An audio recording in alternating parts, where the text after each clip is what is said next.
Okay, thank you to everybody for tuning in. Tonight, we are continuing our class on Keriat HaTorah. Last week, we left off studying with our study of Keriat HaTorah, and particularly, we covered the ground about the era of the Tanaim and earlier in the ancient times, how Keriat HaTorah was performed in ancient times. Specifically, we looked a lot at the Mishnayot in Megillah. And frankly, when you look at the Mishnayot and the Tosefta and many of the sources from Masechet Megillah, you do get a lot of the picture of how Kriyat Torah developed in ancient times. And there was obviously many different stages to the development. We saw the legend that Moshe Rabbeinu instituted the institution of Kriyat Torah, and that it was consequently later amended and added upon by Ezra HaSofer. And we saw how Ezra HaSofer's reading of the Torah, which is brought in Nehemiah, served as a model for Kriyat Torah as it was done in the times of the Beit HaMikdash and in the times of the Tanaim after the fall of the Beit HaMikdash. Now, I think, to be honest, that I bit off more than I could chew tonight because I wanted to split up the shiurim on Kriyat Torah into as few shiurim as possible. And frankly, all of the topics that we're going to discuss tonight are, worthy of an entire class onto their own, if not multiple classes. Kriyat Torah is an enormous topic, but there's only so much we can do without tiring our audience. So I chose to split it into different eras. We have, the ancient era, medieval era, and finally the modern era. So tonight we're going to discuss the medieval era. And we're going to discuss the major evolutions, the major changes that occurred during medieval times that I believe, or in my opinion, were the most notable changes to Kriyat Torah. And to begin with, I'm going to start with the Baal Koreh. And that is the nature of who read. We're going to do what they read and how they read. So who, what, and how is going to be our discussion tonight. For some reason, I pulled up this slide. I'm not sure why, but there are fancy words in English for the Kriyat Torah. We today call it a parasha, right?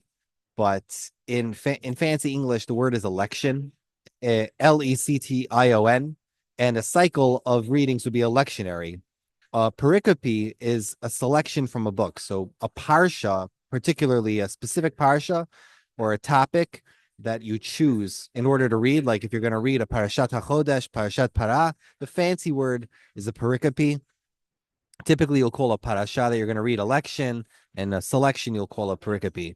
These are fancy words. I'm not sure why I pulled it up. This slide was supposed to be here somewhere, but I digress.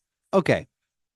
We're going to be looking at holistically three different topics. First, the Baal Koreh. Second of all, the triennial versus the annual system.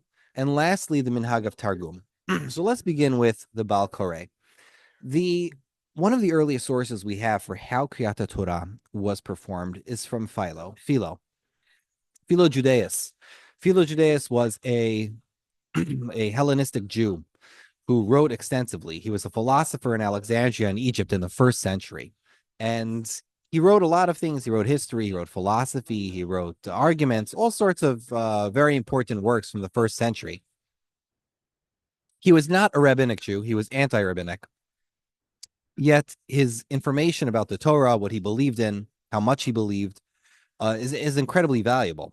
One of the eyewitness accounts that he demonstrates for us, and one of the facts of his life in Alexandria in the 1st century, was that a single person would read from the Torah, not as we're accustomed to, where there's 7 people.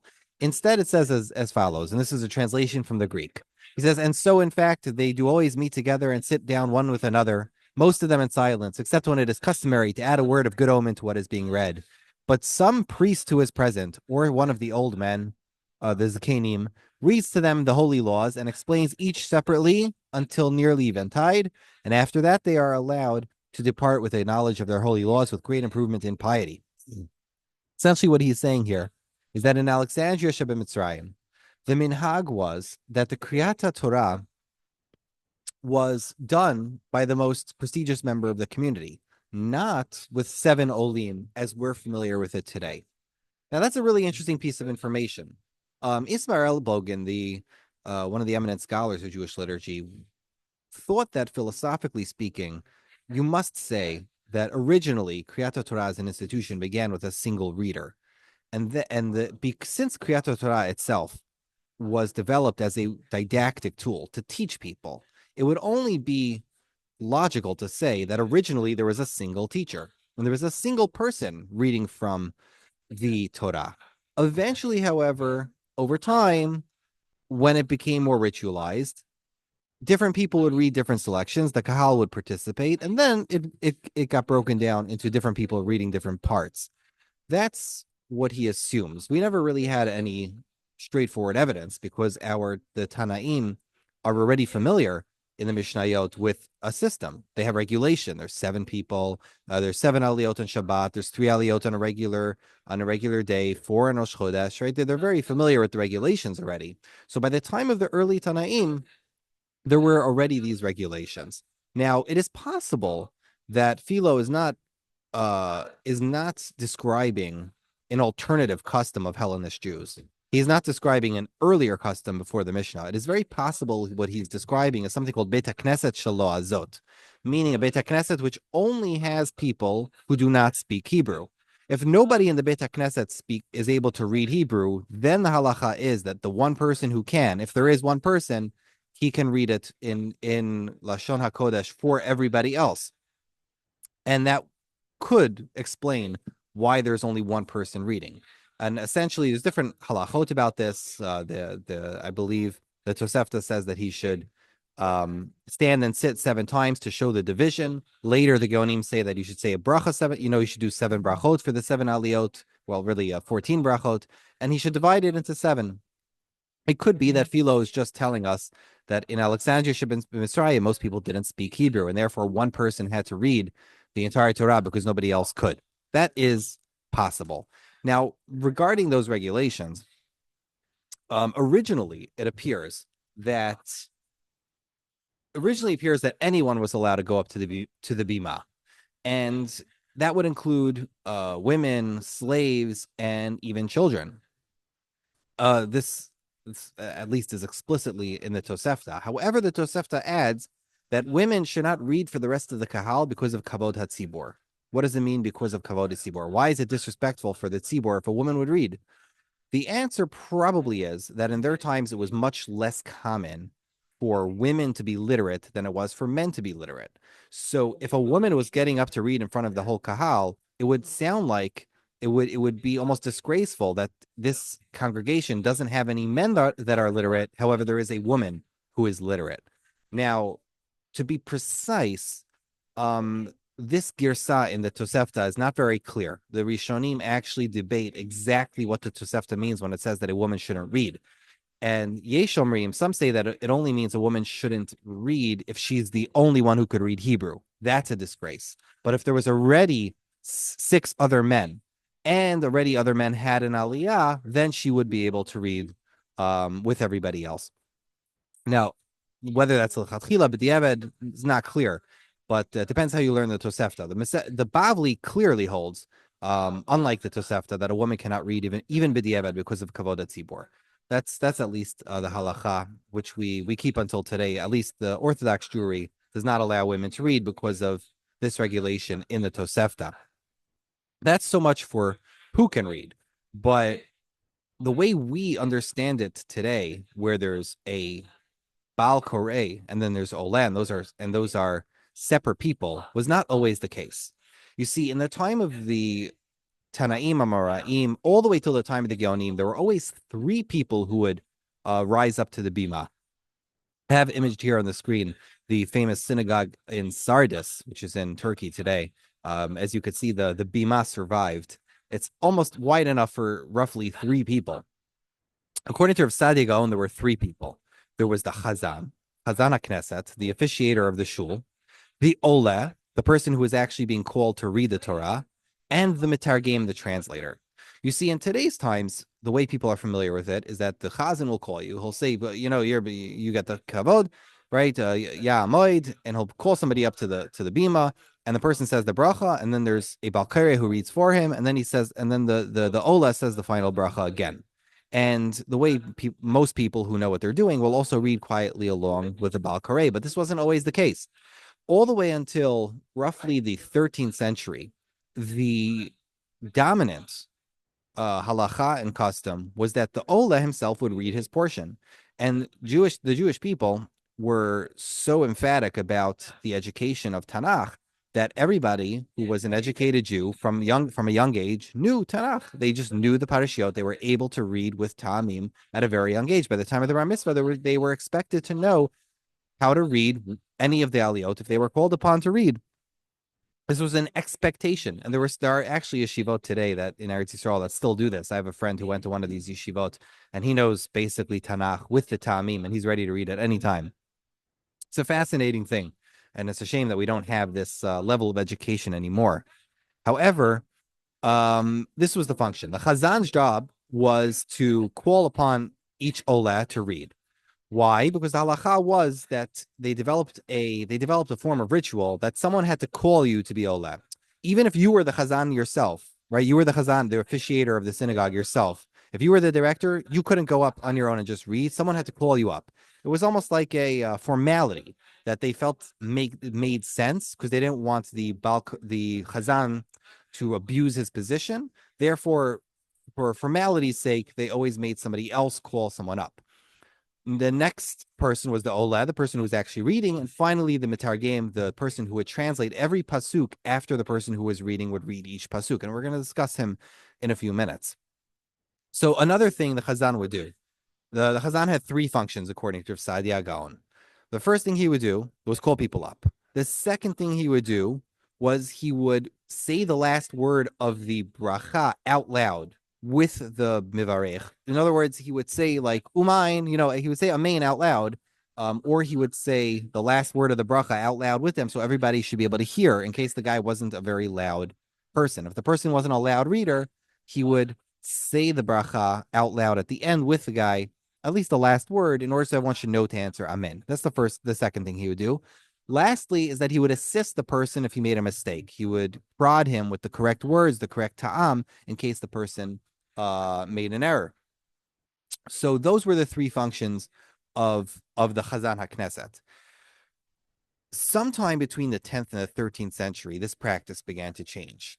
We find already in an anonymous tshuva from the Geonim, as well as in the halachot of the Rush, that people began to allow either the Chazan HaKnesset or a designated Shliach Tzibor to read for them, and they would just be quiet. In some synagogues, the person would just be quiet. In some synagogues, the person would read along quietly while the other Baal Koreh was reading. And this caused a lot of controversy. It was no joke. Some of the Rishonim were strongly defended this. Some strongly argued against it. The Geonim seem to reject it wholesale. The Rishonim are like, what are you doing? This is not allowed. And if he doesn't know how to read, let him be embarrassed. He's going to go home. He's not going to know how to read, so you won't call him up for an aliyah. He'll go home, he'll review, and he'll learn how to read. In Abai Shan Lomed, they say, they literally write that. In Abai Shan Lomed, let the person learn to read. They didn't see it as an excuse to let somebody else read for you. And I'm not going to get into halachic nitty-gritty here, but essentially the Geonim rejected wholesale. Some of the Rishonim defend it, and they say it's okay as long as he reads quietly along with him. Some say no, you could even read it and be shotek. Ephraim Regensburg has a tshuva where he also argues vociferously against this. And Rabbeinu Yoel approved of it. Rabbeinu Tam didn't seem to like it. But Ephraim Regensburg, that's in the early 12th century, Ephraim Regensburg says that he tried to change the minhag, his language is, but the people here tell me the minhag avotenu Torat Moshe Rabbeinu. They tell me like as if the minhag they do is the Torah Moshe Rabbeinu. He was very frustrated by this. He did not like the minhag where somebody else would come and read. Like if you have a Kohen who doesn't know how to read, the Chazan will come and read in his stead, especially if he was a Kohen.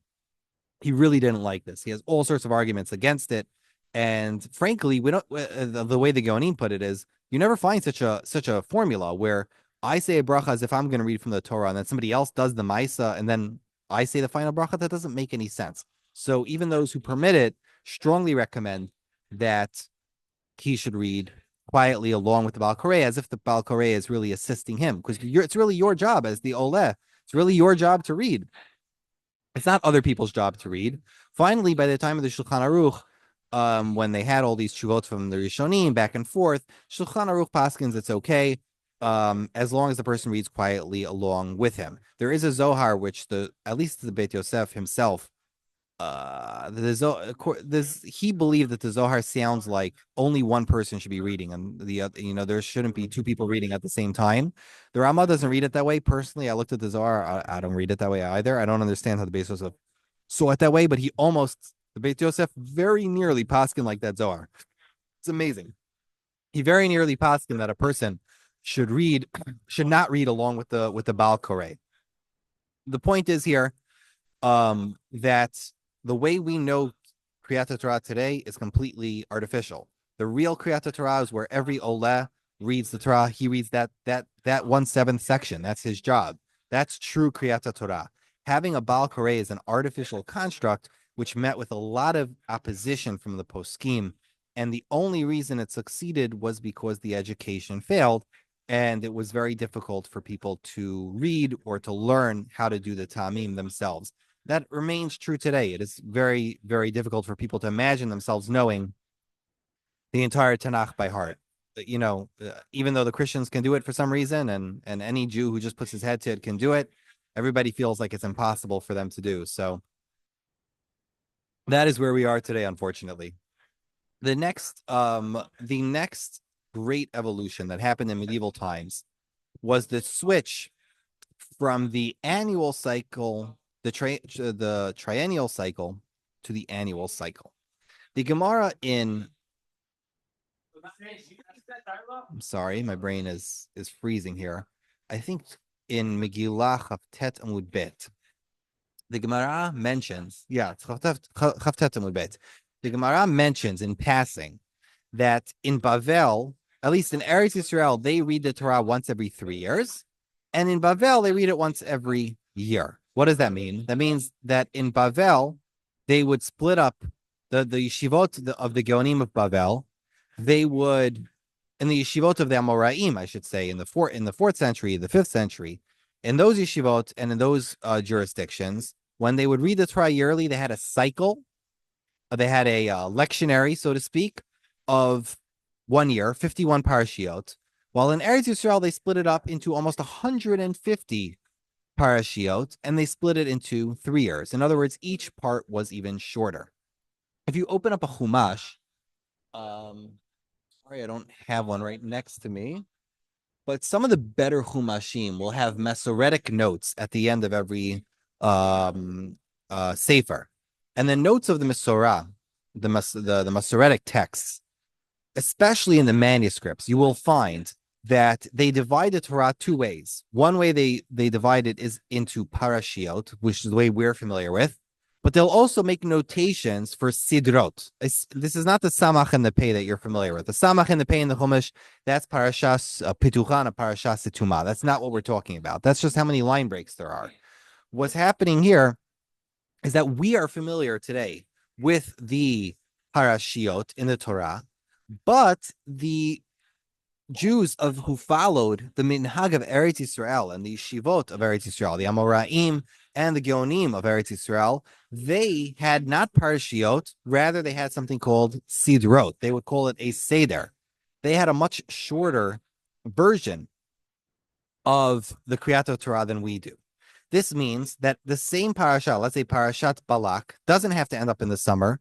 Balak ends up at 3 different seasons. One year it'll end up in the summer. 1 year it'll end up, it'll end up in the winter, because it was much more flexible. It doesn't seem that they picked a specific time to start their cycle. As far as modern scholarship goes, it doesn't seem that they started at a specific time. It seems like they began it at a specific flexible time, and Simchat Torah would be whenever. Ezra Fleischer found a piyutim for the Simchat Torah of the Jews of Eretz Yisrael, and it seems to be at random times during the year. they would just have a Simchat Torah once every 3 years at some random time during the year. Now, if, of course, the Yeshivot in Bavel were doing Simchat Torah at the end of Sukkot, they would join along with them. This is known from the travels of Benjamin of Tudela. Benjamin of Tudela was a very famous 12th century Jewish traveler. And as he passed Cairo, in his travels, he mentions that he knows that there's the yeshivot, the Jews who consider themselves Eretz Yisrael Dicker, they're the Jews who consider themselves Bavliim, and the Jews of Eretz Yisrael have their own minhag. They have their own shul in Old Cairo in Fustat, right? The Ben Ezra synagogue that we've shown many times.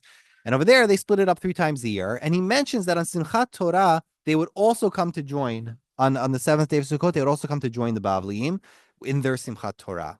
So this minhag of splitting it into 3, which is mentioned in Talmud Bavli, lasted for at least 1,000 years. It is clear from the Mishnayot, it is clear from the Tosefta, that in Eretz Yisrael, which is the place of the Mishnah and the Tosefta, the Tanaim were familiar with that kind of system.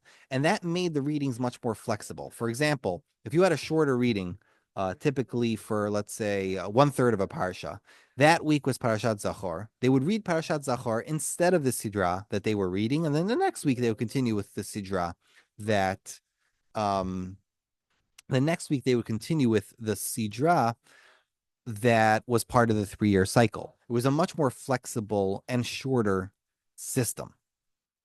Eventually, the roughly, I'm sorry, what do I have here? Yeah, roughly 1,000 years later, when you get to the end of the dominance of the yeshivot in Eretz Yisrael, those customs began to disappear, unfortunately.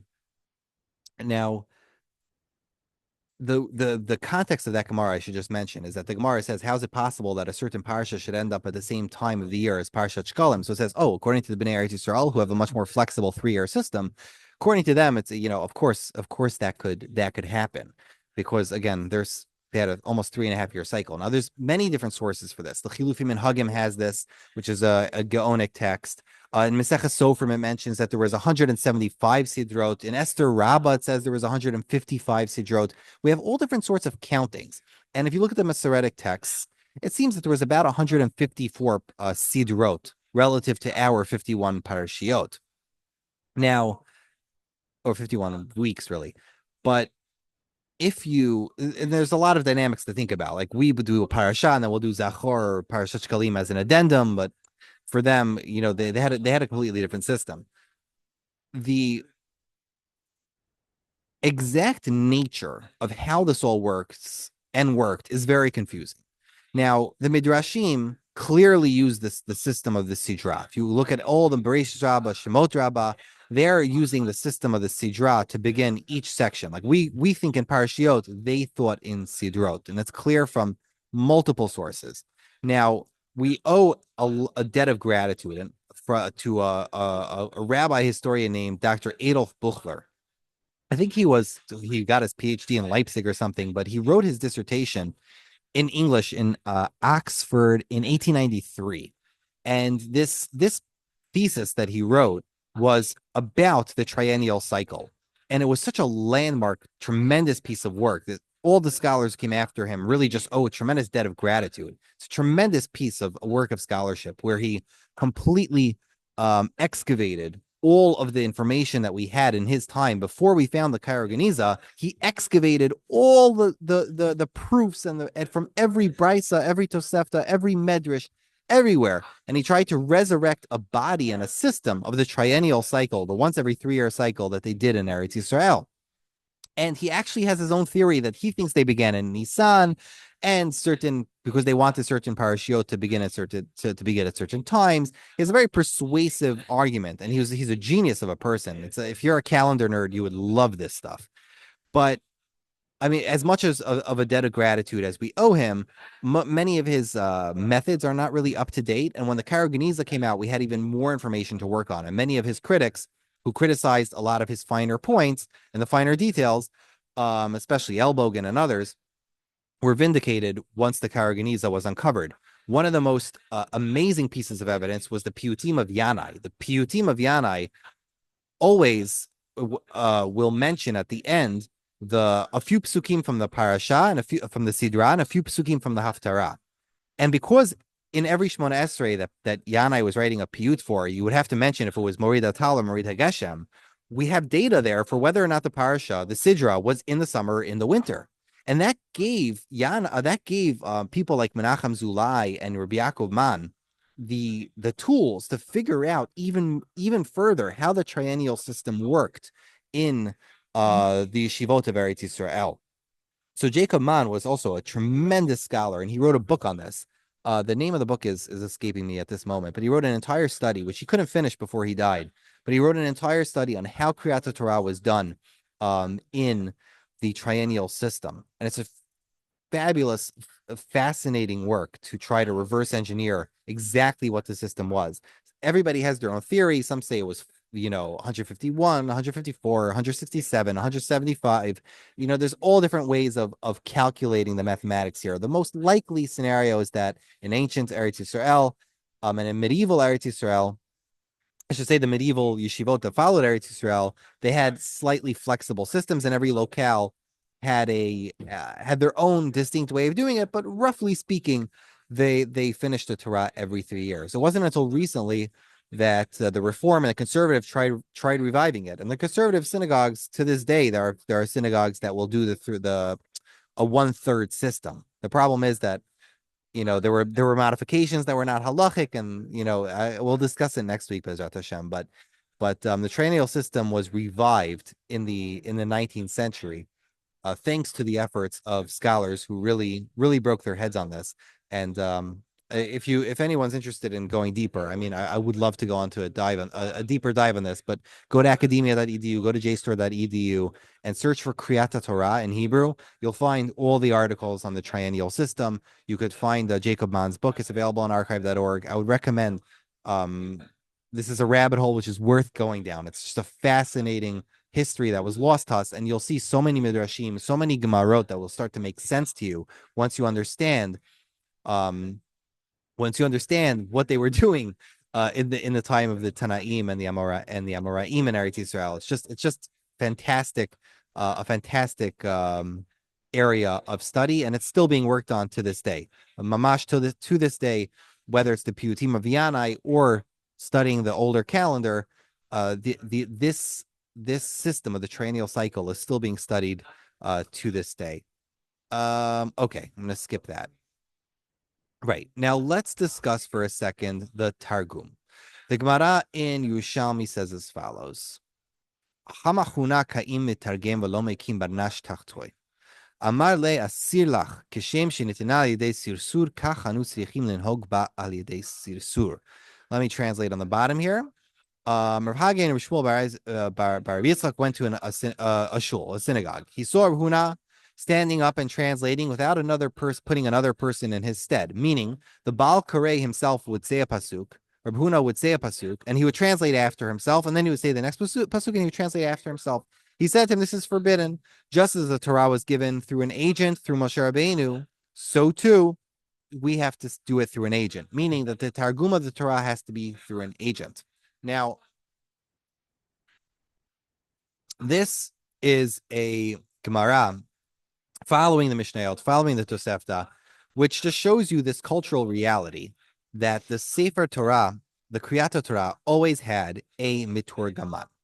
And this is the way it was done in the yeshivot in Bavel. This is the way it was done in the yeshivot of Eretz Yisrael. I wish we had, I'm not sure how much time we have to speak about this, but this is an absolutely amazing history to go through. Essentially, because Keriat HaTorah was a form of teaching, it was supposed to be didactic. Chazal built into Keriat HaTorah, and from the earliest times, translation. Many people did not understand Hebrew, so it was translated into the vernacular. Now, Aramaic is a language that's as old as Hebrew, and it has, since it's almost 4,000 years old, Aramaic has hundreds of dialects, and throughout the centuries, different dialects were spoken. Of course, we have Targum Unclus, which is one dialect. We have Targum Yerushalmi and Targum Yonatam and Uziel, which is another dialect. And there were different Targumim on the Torah. those couple are the Jewish ones. Of course, you have the Targum of Aquilas, you have the Targum of the Septuagint, also written by Jews. Targum is a tremendous topic, yet it was an important feature of Targum was a very important text because in the old Keriat HaTorah, all the way until roughly the year 1000, everybody by Keriat HaTorah would have a separate person besides Baal Koreh, who was the Meturgaman, and he would translate each pasuk. But there was a variation in exactly how it was done. See, in the Yeshivot of Bavel, they were very strict. They had to use Targum Onkelos, and it had to be Targum Onkelos, and it had to be exact. The guy could not embellish. However, in Eretz Yisrael, they used Targum Yerushalmi, and they followed the Tosefta, which said that it had to be extemporaneous. You were not allowed to make it exact, and you had to also translate things figuratively if that was necessary. So, for some reason, it wasn't originally, Meturgaman wasn't originally considered an important position. Originally, the Mishnah says that even a katan was allowed to read. However, over time, Rav Natan HaBavli, who was another traveler, Rav Natan HaBavli testifies that in the yeshivot of the Geonim, the Targum was considered a prestigious position. And the Meturgaman, for example, let's say the Reish Galuta was being instituted, he was there for a special Shabbat. There's an institution of Reish Galuta, the Gaon would come up and the Gaon would read for him, right? Like a gadol could be mitargem for a katan, but a katan cannot be mitargem for a gadol. That's the halacha in the Tosefta. So clearly, the practice of translating the Torah was a big deal. Apparently, because of its fixity, it just didn't last. The only people who still do it today are the Timanim, simply because most people didn't understand Aramaic anymore. It wasn't the kind of halacha that could continue surviving. Simply, the Yeshivot in Bavel began to stop speaking Aramaic in the 700s and 800s. So most people were speaking Arabic at that point. Outside of Bavel, almost nobody spoke Aramaic. So in Europe, almost no one was doing the Targum. Whether or not that was halachically valid or not is a whole other question. Yet, the places that were staunchly Babylonian, staunchly felt like the halachot of the Bavli, they did it. If you look in the Rambam in Egypt, they clearly were still doing the Targum. And the Temanim, of course, still do that today. But the European Jews who were outside of North Africa and were less close to the centers of Bavel, they did not do the Targum. Now, a fascinating piece of history is that the Targum was so important to many Jews during the Keriat HaTorah that it caused a loss, like a suit that was brought in front of Justinian in the year 553. Justinian, the Jews of Greece had an argument about whether or not they should do Targum in Aramaic or could they use Greek. And for some reason, apparently the Jews in Greece didn't really want to do the Targum in Aramaic because nobody understood it. The fight got so nasty that they took it to the Emperor Justinian in 553 and they asked him to adjudicate. And the calamity that ensued was irreparable because Justinian ruled that not only should they translate in Greek, but they had to translate in Greek lechatchila from the Septuagint and b'diavad from Aquilas. And anybody who tries to translate or explicate the Torah, meaning in a way that wasn't in accordance with the truth, aka the New Testament, anybody who wasn't explicating the Torah according to the truth, can be exiled. Meaning, if you were teaching Mishnah, you could be exiled. This was a terrible precedent to be set, and it just shows you the calamities that could be brought if a person was if people bring religious matters to the civil authorities. It's usually a bad idea. I remember in other shiurim, and of course this affected everybody in the Byzantine Empire, so it was a disaster. But if you look here, I'll show you a manuscript from the Karageniza from the Ben Ezra synagogue. Over here, you have a mitargam preparing because they held you had to do it extemporaneously. You have a miturgaman preparing on a piece of paper his targum that he's going to do for that Shabbat. Umer Shut Hakel Malachim Gavriel Michael. What is that one? Ariel or Raphael? I think he's writing Atargam. I shall translate Ana Avda Yeshua bar Avraham. Me, your servant. Yeshua ben Avram, Divrei Kedoshim Umeir Roshi, Bachodash Hashilishi, Rabotai, Bechastachem, Chamatchem Val Kivodchem, He gives a whole introduction, and then he begins his Targum. Interestingly, even though the Targum did not survive, the Minhag of Targum did not survive for most Jews, for most in Europe, for most Shabbatot, they did retain it for special Shabbatot, like Shvi Shel Pesach or Shabbat Chatan. Even until the 17th century, the entire Minhag of Klal Yisrael was that for Shabbat Chatan, they would read for the Chatan, the parasha of Eliezer and Rivka, and they would translate it, right? Abraham Zaken Baba Yamim, Abraham Sava, the Syrians still do it to this day.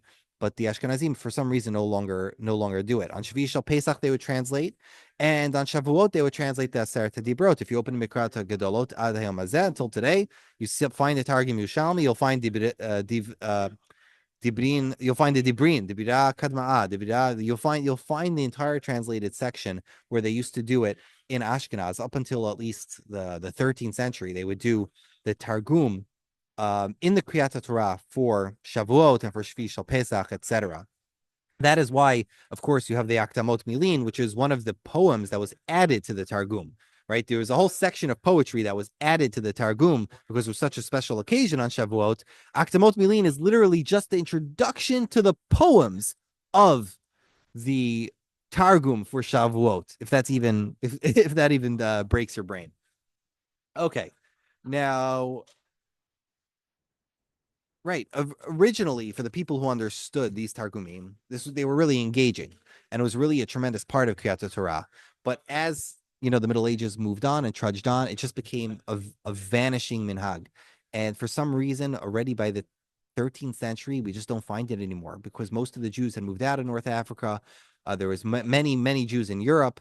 Nobody there understood Aramaic, and the minhag did not have any tikifut. And for some reason, the poskim really didn't fight for it, even though the Rambam holds that one should do it.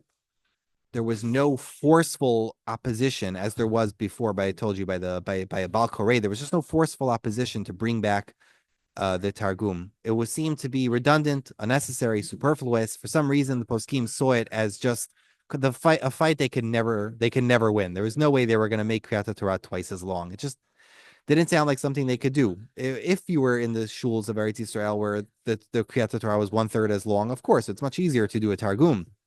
But if you're in the Shivot of Bavel, where a parasha could be, 150 pesukim, doubling the length of the Kriyat Torah would just be untenable. Now, you would have a structure where you'd have a Ola, you'd have a Baal Koreh, and you would have a Miturgaman, all three of them at the podium, all three of them involved in the Kriyat Torah. That seemed to be too much for the communities to bear.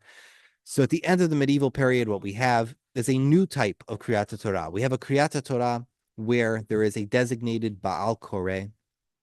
We have a Kriyat Torah without a Miturgaman, and we have a Kriyat Torah which develops a fixed annual cycle. Now, I should mention one last thing, since it doesn't look like we're doing our VT here. We are okay. The cycle for the annual cycle, the McCarford is in the Bahag, meaning the Baal Halachot HaGedolot, the Shimon Kayara is the first person to write down the system for how we calculate the annual cycle of parashiot and how we add or combine different parashiot in case the year is a leap year or not a leap year. All of that system is in the Bahag. Most people don't cite the source, but if you're looking for it, the mnemonic and the system is there. Okay. So thank you to everybody for your time and attention. I'm sure there's so much more to cover. There's so many rabbit holes and so much more we could cover. And I think the avodah tonight was really deciding what not to talk about. There's so much halacha in Kriyat Torah. There's so much material. There's really so much we could think about and talk about and how it developed in the Middle Ages. But we would spend forever if we did that. And my hope is to learn as much as possible.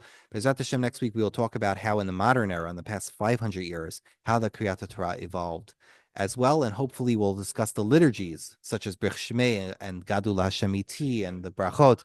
Hopefully we'll discuss those parts of the Kriyat Torah as well. Recording, stop share, and the recording has stopped. Gary, thank you so much for joining me tonight.